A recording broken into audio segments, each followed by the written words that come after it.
everyone, and welcome back to my channel.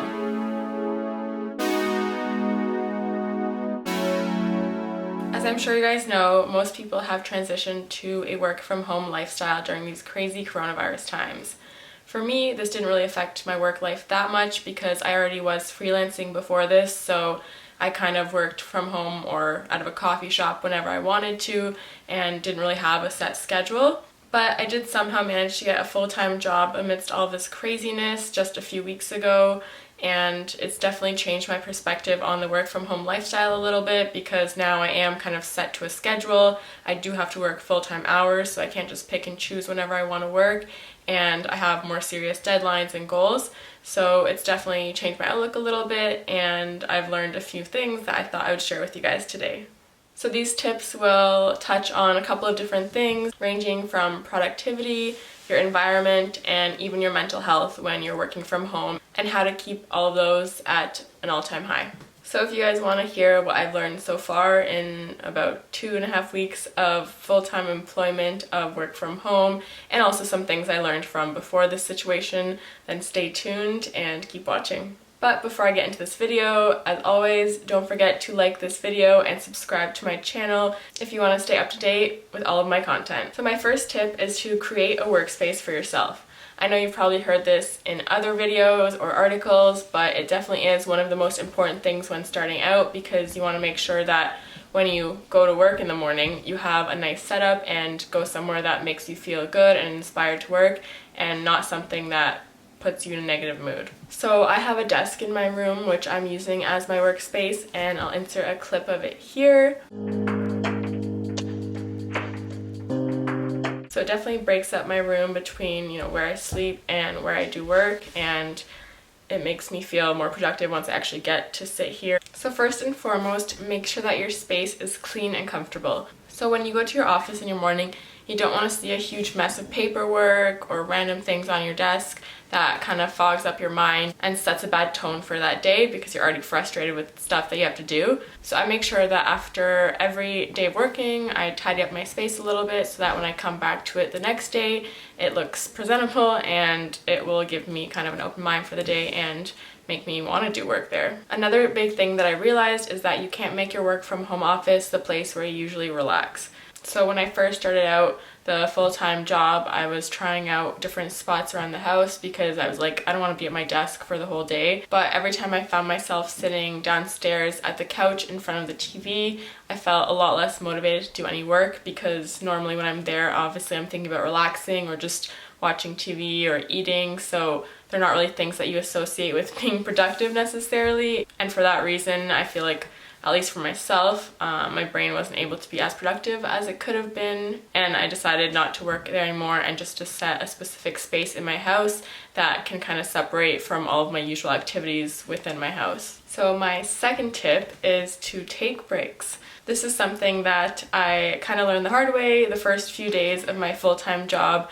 I kind of burnt myself out because I didn't want to take any breaks. I was like, okay, since I'm at home, let me just go through this whole day without taking breaks, without really taking a lunch, so that I can finish earlier. But this ended up being a pretty bad strategy because after a few days, I was just so exhausted, and even during my workday, I wasn't as productive because my brain was just kind of not focusing on things and my eyes were tired. So I think that's when I realized, you know what, you do need to take your full hour lunch and even a couple of little breaks in between, because in the end it makes you more productive if you are able to step away from work for 5 or 10 minutes at a time and then go back to it with a fresh outlook. So some people suggest taking a 5 to 10 minute break every hour. For me, this doesn't really work that well because I feel like sometimes when I'm in the zone of working, I can do a lot more if I just focus for, let's say, like a 2-hour stretch at a time.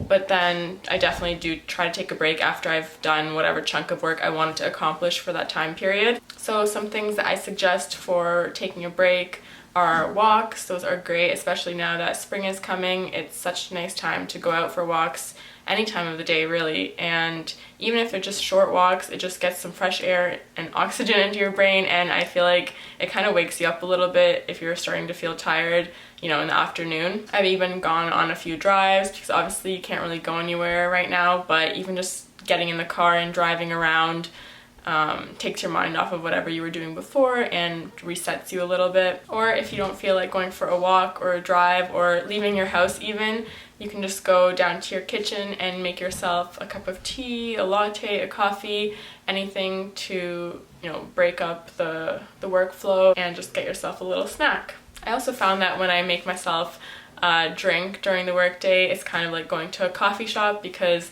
I put a little bit more effort than I usually would into them, since, you know, there's not really much to do these days, and it kind of gives you the vibe that you're working out of a coffee shop since you made a nice little fancy drink for yourself, and for me that motivates me a little bit more. Alright, so moving on to my third tip. My third tip is to always create a daily routine or schedule for yourself. I feel like you can be really easily distracted when you're working from home, especially if you have other people living in the house with you. Like my sister lives at home with me, so it's hard because we tend to distract each other because she's not working right now, so she has a lot of free time. So I obviously sometimes get distracted by that and just go and talk to her and hang out with her. But I know I can't do that for too long because I have to get back to work. Or if you have pets, those can be distracting as well, especially if they want attention or you to play with them. So I think it's important to write down all of the tasks you want to finish for that day, so at least you have a general idea of how long each of them will take and how long you need to dedicate to everything. And of course you do have time to dedicate to breaks, so obviously you can go socialize during those breaks as well, but you kind of need to know when to get back on your schedule. So I actually have two planners that I use daily. I have one for daily tasks and things I want to accomplish that looks like this. So I got this from Chapters, and as you can see it just has kind of a daily to-do list, and then it also has like a health section that I haven't really been using that much, but it's nice to kind of give you a reminder to stay on track. And then it has some other random sections, but I mainly like it for this because it gives me a checklist and I can just check things off when I'm done, and it's obviously like more satisfying to do it on a piece of paper than on your phone. And then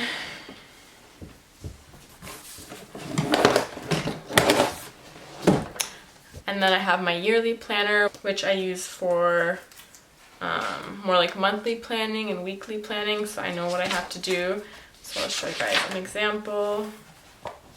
So in March is when I started my new job at the end of it. So as you can see here, I've added my weekly targets and then all of my meetings so that I know what to expect. And I feel like this just helps me visualize things, because when they're on my computer, I feel like I forget about them, but if I see it every day on my desk in my notebook, then I won't. And another point about planning out your day also revolves around getting ready in the morning. So obviously you don't have to go full out and get, you know, as ready as you would to go to an office, because for me that would just annoy me in the morning and it would put me in a bad mood off the bat. But I do think it is important to change out of your pajamas and do whatever morning routine you'd normally have, whether it has any like skincare routines or morning coffee or breakfast routines. Like for me, I make a cup of tea every morning before I start working, and I feel like that gets me excited to start my day. So my fourth and final tip for working from home is to set boundaries. I kind of touched on this in my second point, but for me, I found it very easy to get distracted in my work and just keep working throughout the day and not stop. So I don't think that was healthy, and it definitely wasn't the right outlook on how to work from home. I feel like sometimes working from home can definitely make you feel more personally and emotionally attached to your work, and that can sometimes lead to additional stress being formed that doesn't need to be there, and just a negative effect on your mental health. So just remind yourself that work isn't your real life, and you probably won't remember whatever mishap happened in a couple of days, and it definitely won't matter in a year or two. So try not to stress over the small things too much, especially when they are invading your personal space sometimes. I know it can be hard, but just try to keep a positive outlook and keep that balance of, you know, your home and work life separate. So those are my top 4 tips that I really noticed were helpful in my work from home lifestyle, and I hope it can help you guys too. I'm sure you're probably already doing some of these things, but hopefully this has helped you guys in some way or inspired you to work from home differently. I'm planning to film a day in the life of working from home this week, so let me know if you guys want to see that, and if you guys have any other requests in regards to working from home or how to be more productive when you're working from home. If you guys liked any of the tips in this video, give it a thumbs up and subscribe to my channel for more. Thanks for watching, and I'll see you guys next time. Bye!